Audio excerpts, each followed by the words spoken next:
দক্ষিণ আফ্রিকার বিপক্ষে মাত্র এক রানে মাত্র এক রানে পরাজিত হয়েছে নেপাল।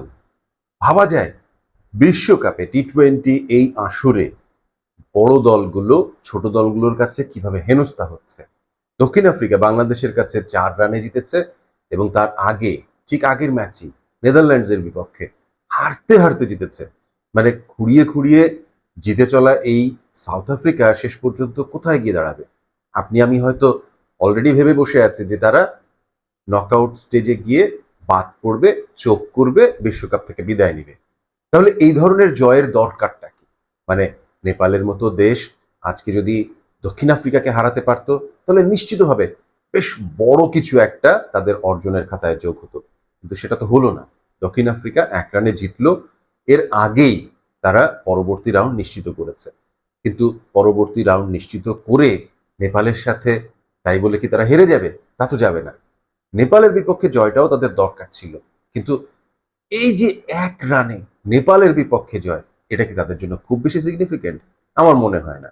কিন্তু নেপালের জন্য একবার ভেবে দেখুন তো, নেপাল যদি এই ম্যাচটা কোনোভাবে জিততে পারত, তাদের দেশের জন্য, তাদের দেশের ক্রিকেটের জন্য, তাদের ক্রিকেট ফ্যানদের জন্য এটা কত বড় একটা ঘটনা হয়ে থাকতো, কত বড় একটা অর্জন হতে পারত।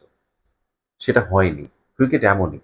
ক্রিকেট কখনো আপনাকে দুহাত ভরে দেবে, কখনো অল্পের জন্য, জাস্ট একটুখানির জন্য আপনাকে ওই লাইনের বাইরে দাঁড় করিয়ে রাখবে, যেটা জয় পরাজয়ের লাইন।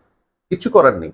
নেপালের জন্য ভীষণ খারাপ লাগছে, ভীষণ খারাপ লাগছে নেপালের ক্রিকেটারদের জন্য। তারা ছোট্ট একটা ভুলের জন্য অথবা জাস্ট হিসেবের গড়মিলের জন্য বাইরে রয়ে গেল, এই ম্যাচটা জিততে পারলো না। বাট নেপাল দুর্দান্ত খেলেছে, সেই তুলনায় দক্ষিণ আফ্রিকা নট গুড। এই যে হিসেব কিতাবের কথা বলছিলাম একটু আগে, হিসেব কিতাবের মারপ্যাচে বাংলাদেশ কিন্তু এখনো সুপার 8 থেকে পা হড়কালেও হড়কাতে পারে। কিন্তু কিভাবে?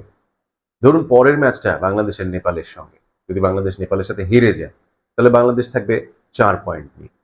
অলরেডি সাউথ আফ্রিকা তারা থ্রু করেছে, অর্থাৎ 3 ম্যাচ জিতে তারা পৌঁছে গেছে সুপার 8-এ। বাট নেপাল, তারা আছে 3 পয়েন্ট নিয়ে। Sri Lanka, they are already eliminated, and in fact নেপালও এলিমিনেটেড হয়ে গেছে। শ্রীলঙ্কা এবং নেপাল এলিমিনেটেড হয়ে যাওয়ার পরে বাংলাদেশের একমাত্র প্রতিপক্ষ হিসেবে এই মুহূর্তে ওয়েট করছে নেদারল্যান্ডস। নেদারল্যান্ডসের সাথে 17 তারিখ সকালবেলা শেষ ম্যাচে আসলে ডিসাইড হবে Bangladesh without any doubt super 8-এ যেতে পারছে কিনা। কিভাবে? বাংলাদেশ আছে 4 পয়েন্টে, নেদারল্যান্ডস যদি ওদিনকে যেতে তাদেরও 4 পয়েন্ট হবে। বাংলাদেশের ম্যাচটা নেপালের সাথে যদি বৃষ্টিতে ভেসে যায়, তাহলে বাংলাদেশ এক এক করে পয়েন্ট পাবে, নেপাল পাবে 1 পয়েন্ট, বাংলাদেশ পাবে 1 পয়েন্ট। বাংলাদেশ 5 পয়েন্ট হয়ে যথারীতি সুপার 8-এ চলে যাবে, সেখানে কোনো সমস্যা হওয়ার কথা না, হবেও না। কিন্তু বাংলাদেশ যদি নেপালের কাছে হেরে যায়, তাহলে তো বাংলাদেশ 4 পয়েন্টই থাকছে। আর নেদারল্যান্ডস যদি পরের ম্যাচটা জেতে, তাহলে নেদারল্যান্ডসের পরের ম্যাচ শ্রীলঙ্কার বিপক্ষে। শ্রীলঙ্কার বিপক্ষে যদি ওই ম্যাচটা নেদারল্যান্ডস জেতে, তাহলে তখন আসবে রান রেটের হিসেব।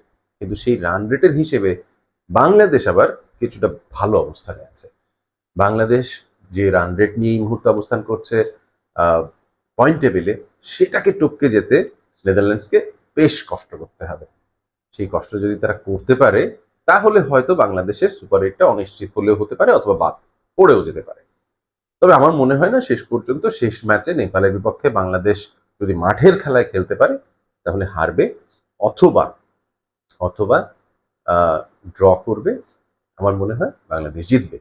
অন্যদিকে নেদারল্যান্ডস এবং শ্রীলঙ্কার যে ম্যাচটা, সেটা আসলে শ্রীলঙ্কার জন্য সম্মান বাঁচানোর লড়াই। কিছু একটা তো নিয়ে ফিরতে হবে। তারা পরপরই 3বার বিশ্ব আসর থেকে বিদায় নিচ্ছে গ্রুপ পর্বে। দুঃখজনক দলটার জন্য। ভালো দল, বিশ্ব চ্যাম্পিয়ন দল, কিন্তু কিচ্ছু করার নেই, তারা বিদায় নিতে বাধ্য, তাদেরকে চলে যেতে হবে। সো যাওয়ার আগে কিছু একটা নিয়ে তারা যেতে চাইবে, এবং সেই ম্যাচটা হতে পারে নেদারল্যান্ডসের বিপক্ষের ম্যাচ। সো নেদারল্যান্ডসের বিপক্ষে যদি শ্রীলঙ্কা জিতে যায়, তাহলে সব সমীকরণ ওখানেই শেষ। আর যদি না পারে, শ্রীলঙ্কা হেরে যায়, সেক্ষেত্রে রান রেটের হিসাব। বাট আমার মনে হয় এত কিছু নিয়ে টেনশন করার আসলেই কিছু নেই টাইগার ভক্তদের। বাংলাদেশ দল এই ম্যাচ জিতে সরাসরি সুপার 8-এ পৌঁছে যাবে। তো শেষ পর্যন্ত এই গ্রুপ থেকে বাংলাদেশ আর দক্ষিণ আফ্রিকাই সুপার 8-এ যাচ্ছে বলে আমার বিশ্বাস। আপনার কি ধারণা?